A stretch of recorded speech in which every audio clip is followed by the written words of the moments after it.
السلام علیکم دوستو، کیا جنات کا حقیقت میں کوئی وجود ہے؟ اگر ہے تو ان کو پیدا کرنے کا مقصد کیا تھا؟ جنات کی عمر کتنی ہوتی ہے؟ کیا شیطان اور جنات ایک ہی ہیں؟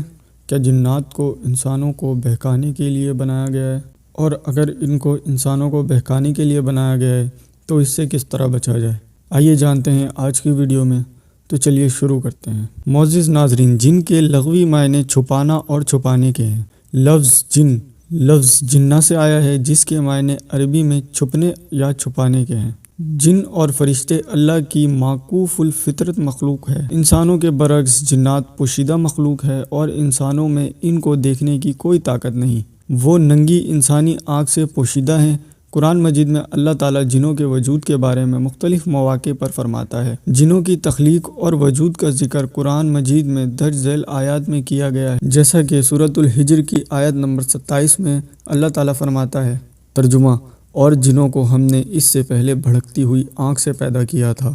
اس کا ذکر سورہ رحمان کی آیت نمبر 15 میں بھی ہے، جس کا ترجمہ کچھ یوں ہے: اور اس نے جنوں کو آنکھ کے شعلے سے پیدا کیا۔ حضور نبی اکرم صلی اللہ علیہ وآلہ وسلم نے بھی یہی بات فرمائی، جس کا ذکر مذکورہ بالا آیات میں کیا گیا ہے۔ فرشتوں کو نور سے اور جنوں کو دھوئیں والی آنکھ سے پیدا کیا گیا ہے۔ صحیح مسلم۔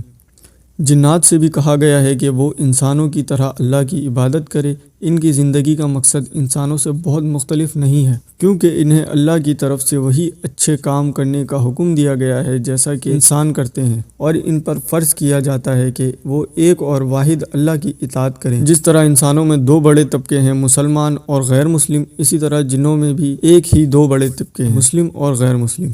اللہ تعالیٰ سورہ ذاریات کے آیت نمبر 56 میں فرماتا ہے، جس کا ترجمہ کچھ یوں ہے: اور میں نے جنوں اور انسانوں کو اس لیے پیدا کیا کہ وہ میری عبادت کریں۔ مندرجہ بالا آیت انسانوں اور جنوں دونوں کے لیے زندگی کا ایک ہی بنیادی مقصد ظاہر کرتی ہیں۔ بہت سے غیر مسلم مذہب اسلام میں کچھ اثر و رسوخ کی وجہ سے غیر مسلم پس منظر رکھنے کے باوجود مذہب اسلام میں داخل ہوتے ہیں۔ یہی معاملہ جنوں کا بھی ہے۔ غیر مسلم جن بھی مسلمان بن سکتے ہیں اگر وہ مذہب اسلام سے متاثر ہوں۔ نبی کریم صلی اللہ علیہ وسلم کے زمانے میں جنات کا ایک گروہ قرآن پاک کی تلاوت سن کر مسلمان ہو گیا تھا۔ اس وقت اللہ تعالیٰ نے سورہ جن کی درج ذیل آیت حضرت محمد صلی اللہ علیہ وسلم پر نازل فرمائی، جس کا ترجمہ کچھ یوں ہے: کہو اے محمد، میری طرف وحی کی گئی ہے کہ جنوں کے ایک گروہ نے سنا اور کہا، بے شک ہم نے ایک حیرت انگیز قرآن پاک سنا ہے، یہ صحیح راستے کی طرف رہنمائی کرتا ہے اور ہم اس پر ایمان لے آئے اور ہم اپنے رب کے ساتھ کبھی کسی کو شریک نہیں کریں گے۔ جنوں کی زندگیاں انسانوں سے بہت ملتی ہیں۔ وہ کھاتے ہیں،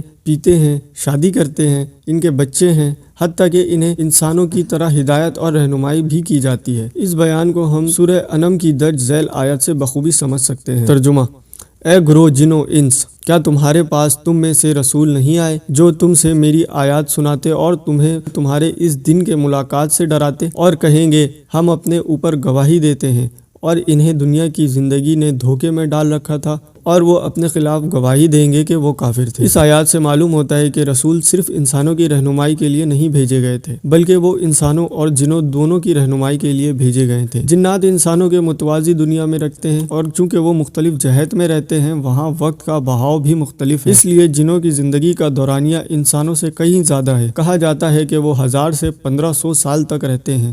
اس مخلوق جن کے حوالے سے مومن اور کافر دونوں ہیں۔ ابلیس وہ جن تھا جو اس وقت کافر ہو گیا جب اللہ تعالیٰ نے اسے حضرت آدم علیہ السلام کے سامنے سجدہ کرنے کو کہا، لیکن اس نے انکار کر دیا اور اسے جنت سے نکال دیا گیا۔ اب ہم ابلیس کو شیطان کہتے ہیں کیونکہ وہ کافر ہے۔ جنوں کے پاس ہمیں دیکھنے کی طاقت ہے، لیکن ہم انسان انہیں نہیں دیکھ سکتے۔ جنوں میں سے بغیر ایمان والے جن ہمیں غلط راستے پر ڈالنے کی کوشش کرتے ہیں اور اللہ کی یاد سے دور کرنے کی کوشش کرتے ہیں۔ اللہ تعالیٰ نے سورہ الاعراف آیت نمبر 27 میں ہمیں اس سے پہلے ہی آگاہ کر دیا ہے۔ ترجمہ: اے بنی آدم، شیطان تمہیں اس طرح فتنہ میں ڈالے گا جس طرح اس نے تمہارے والدین کو جنت سے نکال دیا اور ان کے لباس اتار کر ان کی شرمگاہیں دکھائی۔ بے شک وہ تمہیں اور اس کے قبیلے کو وہاں سے دیکھ رہا ہے جہاں سے تم انہیں نہیں دیکھتے۔ بے شک ہم نے شیطانوں کو ان لوگوں کا ساتھی بنا دیا جو ایمان نہیں لاتے۔ مندرجہ بالا آیت واضح طور پر بتاتی ہے کہ جنات انسانوں کو دیکھنے اور انسانوں پر قبضہ کرنے کی طاقت رکھتے ہیں۔ شیطانوں سے محفوظ رہنے کا واحد طریقہ یہ ہے کہ 5 وقت کی نماز پڑھیں، اللہ اور اس کے رسول صلی اللہ علیہ وسلم کے بتائے ہوئے راستے پر چلیں اور قرآن، سنت اور حدیث کے تعلیمات پر عمل کریں۔